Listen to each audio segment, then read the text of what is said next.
The year is 2085. Humanity had long dreamed of this moment, the first true contact with an alien civilization. For decades, scientists had scanned the skies for signals, sent probes into the farthest reaches of space, and speculated on what might lie beyond the stars. But nothing prepared Earth for the Vrexi, an advanced species with technology far beyond anything humanity could imagine. The Vrexi had been watching Earth for a long time. Their surveillance systems, hidden in the dark corners of space, had tracked human progress, studying Earth's wars, peace treaties, technological advancements, and even the way humans interacted with their environment. From their point of view, Earth was a peaceful anomaly in a universe of brutal competition, a species that, despite all its potential, had never truly embraced the violence of galactic conquest. In a sleek, silver vessel, the first of the Vrexi ambassadors arrived in Earth's orbit. The ship was a masterpiece of engineering, a symbol of their superiority. It hovered just outside Earth's atmosphere, a silent reminder that the aliens had been watching for years. Soon, the first communication arrived, broadcast in perfect English, though the voice on the other end was anything but human. "This is Commander Tarek of the Vrexi Empire. We come in peace, but we demand proof of your worth. You are a species of peace, and thus a mystery. Show us that you are more than an insignificant, docile race. Prove your strength in ways beyond your diplomacy." The message was broadcast globally, and the world held its breath. No one had ever expected this. Some felt a deep unease, while others bristled with indignation. The Vrexi, by their own admission, were not here to simply share knowledge or form alliances. They were testing humanity. The message was clear.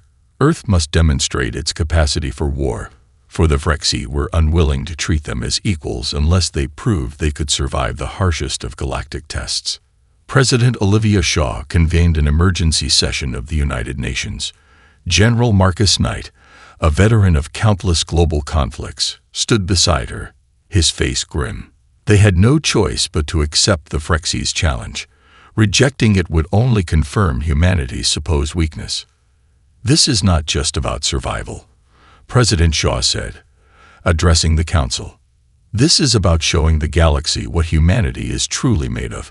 We may not be a warmongering species, but we are survivors, and we will not be bullied."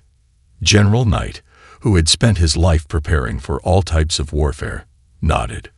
"We may have never fought in a galactic war, but we've faced plenty of impossible odds, and we've always found a way to win." As the world rallied behind them, humans began preparing for the challenge.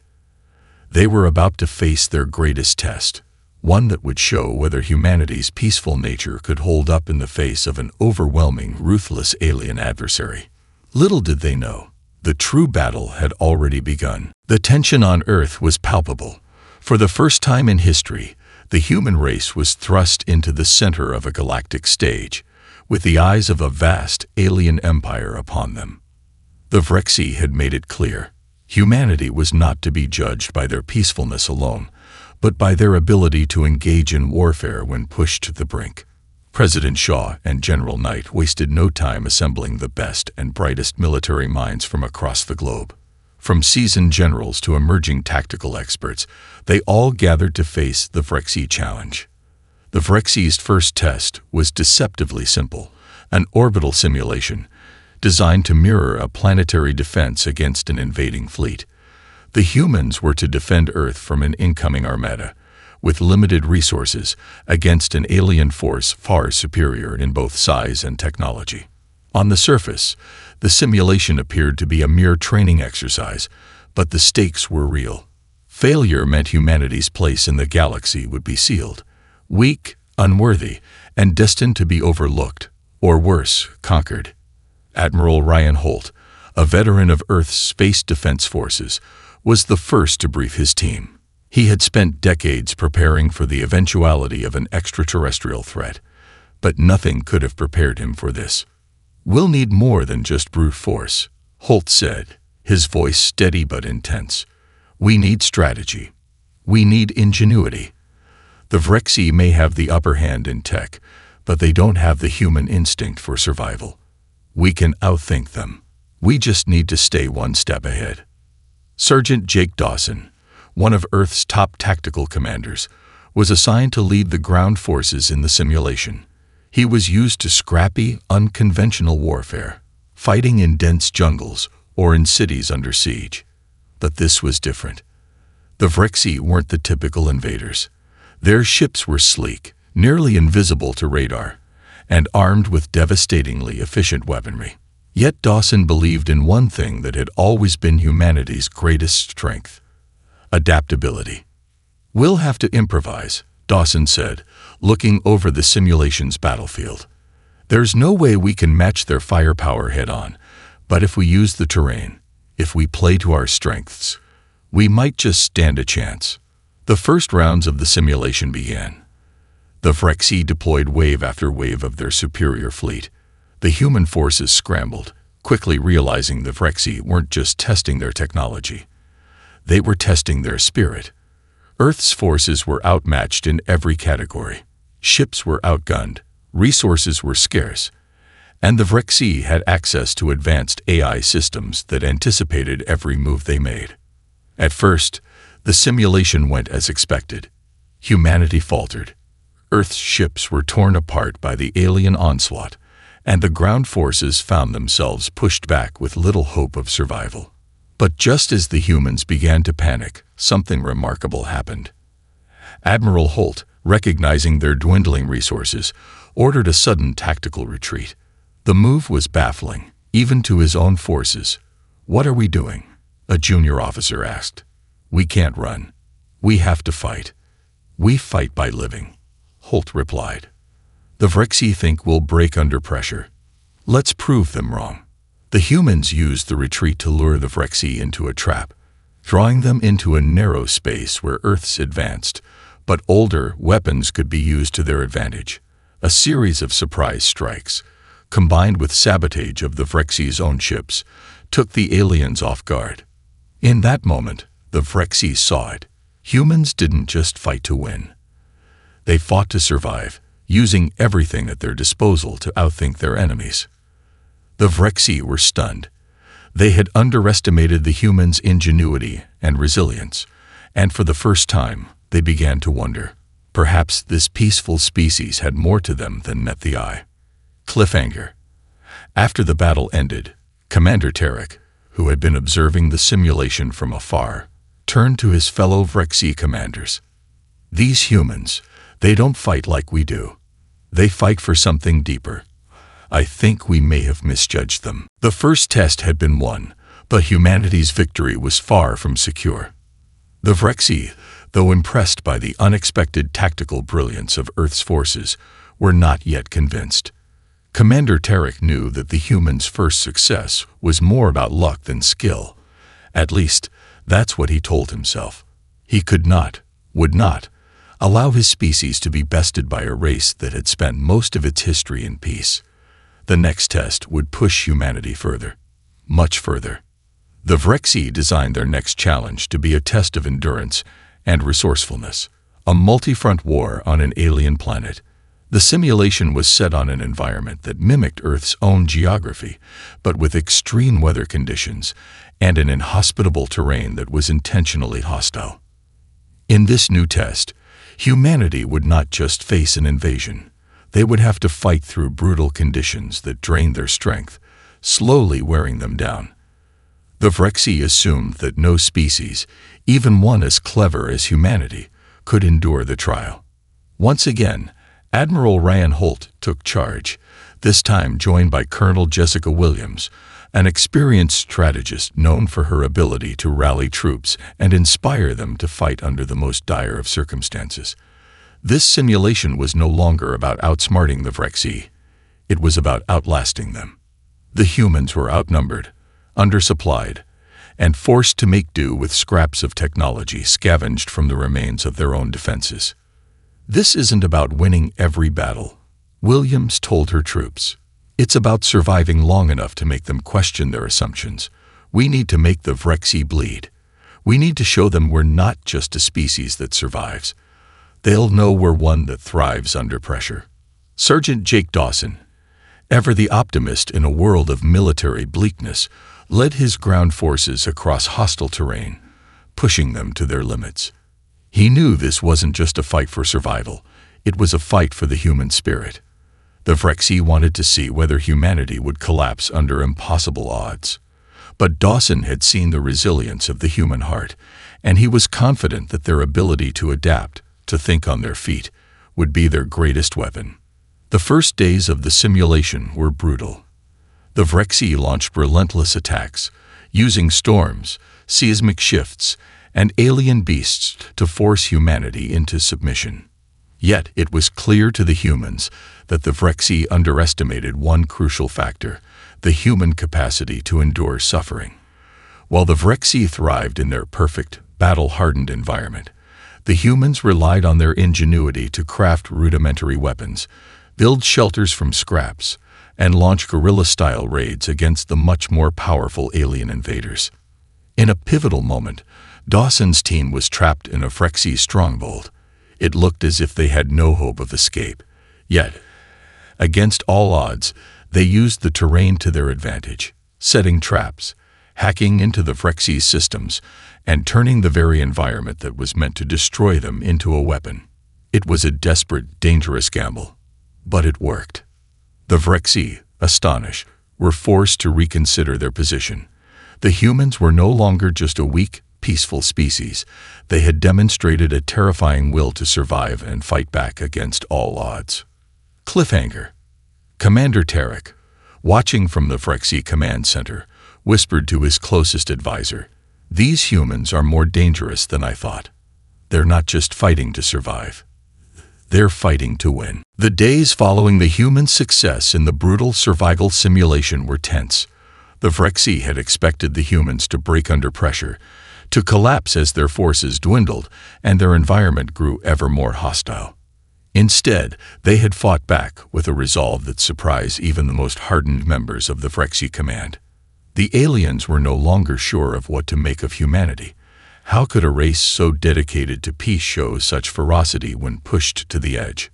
Commander Tarek, who had grown increasingly fascinated by the humans' unrelenting will to survive, found himself at odds with his superiors, while General Zycon, a hardliner and a leading figure in the Vrexy military, wanted to escalate the tests. Tarek advocated for a different course. "These humans are unlike any species we've encountered before," Tarek argued during a private council meeting. "They possess an adaptability and resilience that could change the future of this galaxy. They don't fight like we do, but that's what makes them dangerous." But Zycon was unconvinced. "Dangerous?" Zycon sneered. "They're a fragile species. They won't last. We simply need to push them further, test them until their resolve breaks. Only then will we know if they are worthy of consideration." The tension within the Vrexy command reached a boiling point. Tarek, once certain that humanity's peaceful nature would make them easy to conquer, was now conflicted. What had once seemed like a simple exercise in subjugation was beginning to look like a game with no clear end. The humans were not giving up. They were adapting, learning, evolving.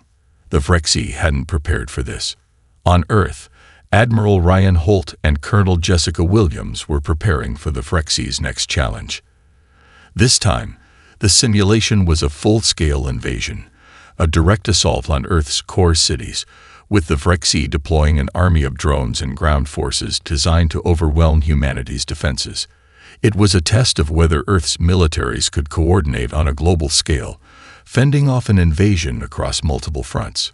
Failure would signal to the Vrexy that Earth was no more than a collection of fragmented, vulnerable nations. For Earth's leaders, the stakes couldn't be higher. President Olivia Shaw convened an emergency summit with military and civilian experts, strategists, and diplomats. General Knight stood by her side, his face etched with concern. "If we fail this, it's over," he said, his voice somber. "But if we succeed, it may be the only way to prove to the Vrexy that we are worthy of peace." As the Vrexy launched the simulation, human forces scrambled to coordinate a global defense. The cities that had once stood as symbols of human achievement, New York, Beijing, London, and others, were now battle zones.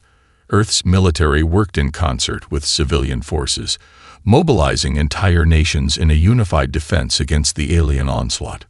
It was a Herculean effort, but one that humanity had never attempted on such a scale.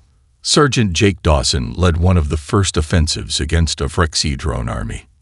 His team, equipped with both human-made and hacked alien technology, fought tooth and nail to hold their ground. They didn't just defend, they counterattacked, using guerrilla tactics to infiltrate the enemy's ranks. Despite the overwhelming odds, humanity refused to give up. Every time the Vrexy thought they had cornered Earth's forces, they fought back with unexpected ferocity.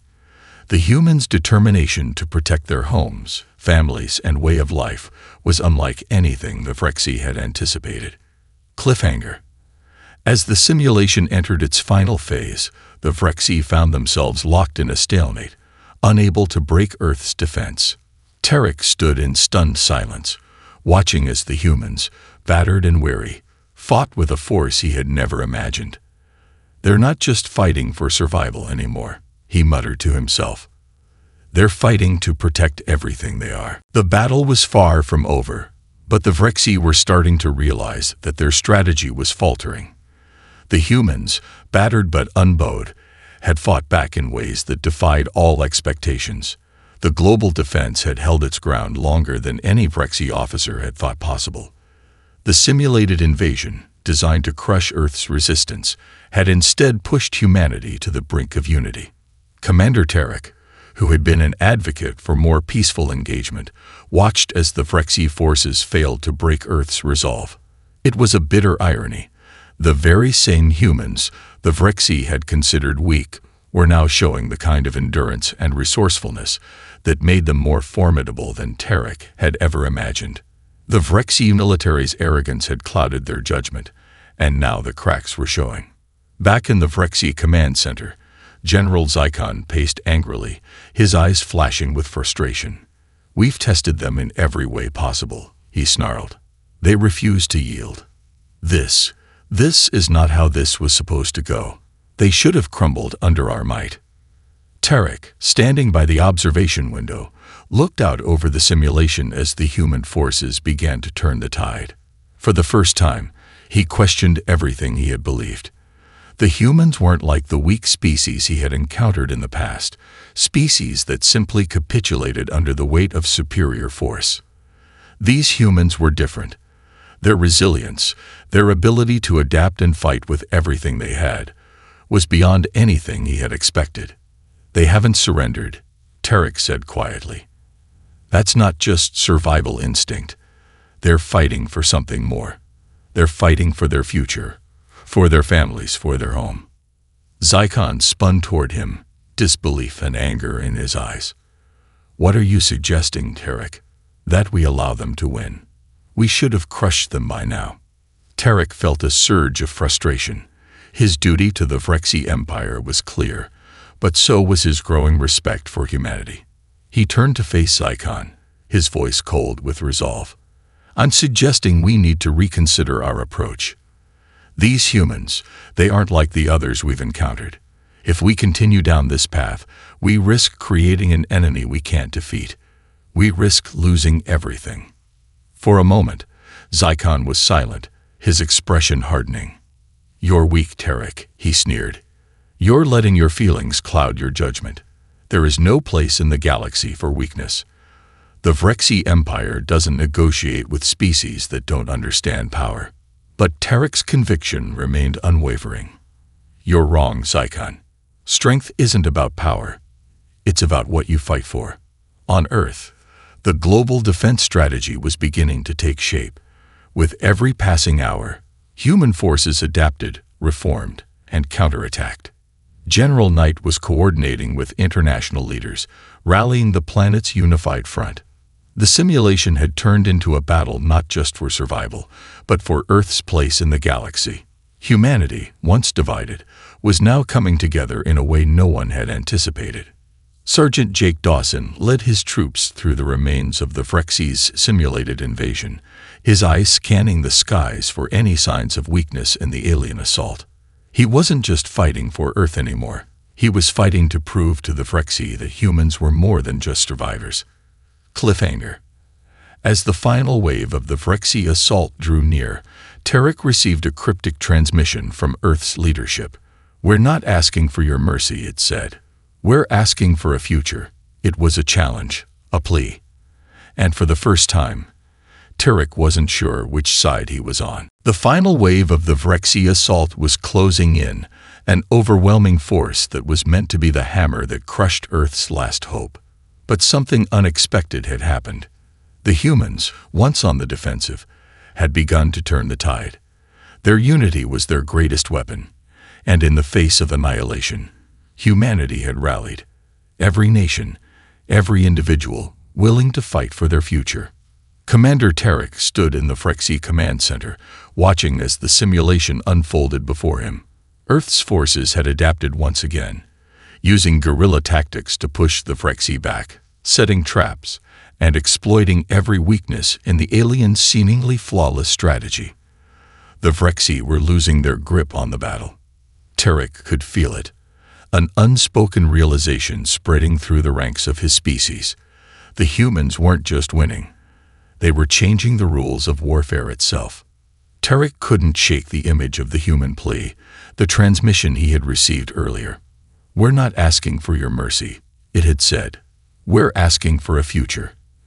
A simple message, but it spoke to something deep within him. It wasn't just a cry for survival. It was a plea for understanding, for recognition of humanity's place in the cosmos. He turned to General Zycon, who was pacing, his frustration evident. "We should end this. We've pushed them as far as they can go. They're clearly incapable of beating us in direct combat." Tarek's voice was quiet, but firm. "We've underestimated them from the start. The humans, they fight for more than survival. They fight for their home, their families, their very existence, and that's something we've never fully understood. Their strength isn't in their weapons or their tactics, it's in their will to protect what they love. This is no longer about whether they can defeat us. It's about whether we can afford to defeat them." Zycon sneered. "You've gone soft, Tarek. Their resilience is impressive, but it's only a matter of time before their lack of resources, their fragile bodies, will give out." But Tarek wasn't listening. His mind was racing, considering what the human message really meant. For the first time, he saw them not as a species to conquer, but as a species worthy of something more. Could they coexist? Could the Phrexi and humanity form an alliance based on mutual respect, rather than domination? Before he could voice his thoughts, the simulation's final phase began.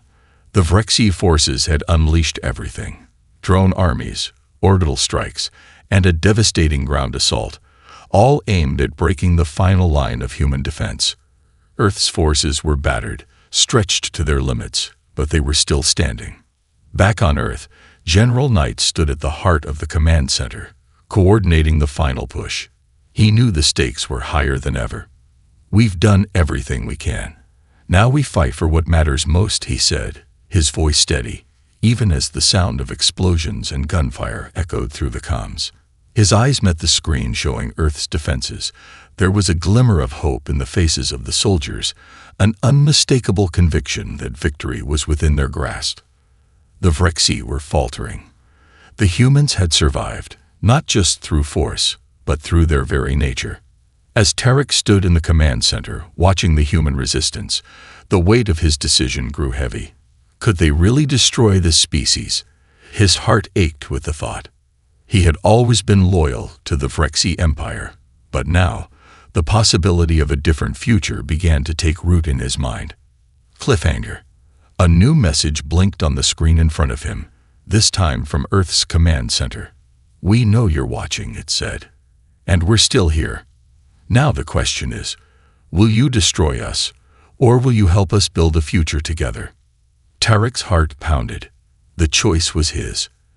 And for the first time, he didn't know which path to take. The message from Earth hung in the air, heavy with meaning.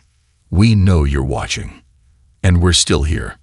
Now the question is, will you destroy us, or will you help us build a future together?" Tarek stared at the transmission, his mind racing, his heart pounding in his chest. The words echoed in his thoughts, reverberating through the very core of his being. This was not just a question of survival anymore. It was a question of destiny. He glanced at General Zycon, whose face was twisted with frustration and disbelief. "What is this madness?" Zycon growled. "They think they can bargain with us after all we've done. After all we've put them through." Tarek didn't respond immediately. His eyes were locked on the screen, on the faces of the humans who had sent the message. He saw the same defiance that had driven them to survive the impossible odds of the previous simulations. He saw their resolve. But more than that, he saw something else, something he hadn't expected. Humanity wasn't just asking for survival. They were asking for a place in the galaxy. They were asking for respect. Zycon stepped closer, his voice seething with contempt. "If we let them survive, we're weak. If we let them think they can negotiate with us, we're signing our own death warrant." Tarek finally spoke, his voice steady but filled with an emotion he had long buried. "It's not weakness. It's strength. There's something about them. Something more than we've ever known. The humans aren't just fighting for their lives. They're fighting for their future. For their families. For everything they've built." Zycon scowled. "And that makes them dangerous. That makes them a threat to everything we've built. We cannot allow them to exist as equals." Tarek turned away from Zycon, walking slowly toward the central command console. He was torn. For so long, he had believed in the Vrexy Empire's superiority. Its cold, The transmission from Commander Tarek struck Earth like a thunderclap, reverberating through every communications channel. For a moment, there was a stunned silence across the globe. Earth's leaders, military commanders, and citizens all stared at their screens in disbelief. The Vrexy, who had seemed so invincible, had suddenly changed their tune. "We've been watching, and we are not your enemies." General Marcus Knight, who had been overseeing the final defense operations, froze as he processed the message. He had seen countless close calls in his career, but nothing like this. The Vrexy had been relentless, pressing humanity to its breaking point, and now they were offering something different, something unimaginable. "Is this some sort of trick?" he asked, voice tight with suspicion. But Colonel Jessica Williams, who had been standing beside him, shook her head. "No, this feels different. There's something real about it." She turned to the screen, her gaze intense. "We've pushed them to the brink. Maybe Tarek finally sees it." President Olivia Shaw, having been briefed on the Vrexy's latest development, addressed the United Nations in an emergency session. "This is not a moment to be passive," she said, her voice steady but filled with a rare intensity. "The Vrexy have shown us their hand. We can either accept their olive branch, or we can turn it down and continue fighting for survival. This is our choice, our future." Across the world, debate raged. Some viewed the Vrexy's change of heart as a ploy, an attempt to lull humanity into complacency before launching a final devastating strike. Others, including military and diplomatic advisors, saw it as a potential turning point, a chance to forge a new path, one based on mutual respect instead of endless conflict. Meanwhile, in the Vrexy Command Center, Tarek stood at the heart of his empire's decision. His heart raced as the weight of his decision pressed down on him. The Vrexy had always believed in their superiority, domination, conquest, control. It had been the foundation of their empire for millennia. But now, Tarek felt the tectonic shift beneath his feet. The humans had fought not for power, but for survival, and in doing so, they had earned something far more valuable than victory: respect. He turned to General Zycon, who stood, glaring at him with disgust. "You've done it." Zycon spat. "You've betrayed us. You've let weakness define us." Tarek's voice was calm, but resolute. "No, Zycon. What you call weakness, I see as strength. The Vrexy are powerful, yes, But we cannot thrive in a universe where every species is crushed beneath our heel. If we do not change, if we do not evolve, we will become obsolete. The humans, they've shown us a different way. Zykon's eyes flared with rage. This is treason. But Terek was unmoved. It's evolution. On Earth, General Knight's face lit up with a mixture of relief and caution. It's real. They're not here to destroy us anymore. They're here to negotiate. The final words of Terek's message appeared on the screen. We offer you a chance to build a future together. A future where strength is not measured by destruction, but by the willingness to coexist. Let us forge a new alliance, one where neither of our species need fear the other. Cliffhanger. As the world watched, President Shaw made her decision. It's time for a new beginning, she said, looking out at the global leaders assembled. Let's take this first step together. And as humanity and the Vrexy began their fragile, uncertain journey toward peace, the stars above, once silent and distant, seemed just a little bit closer.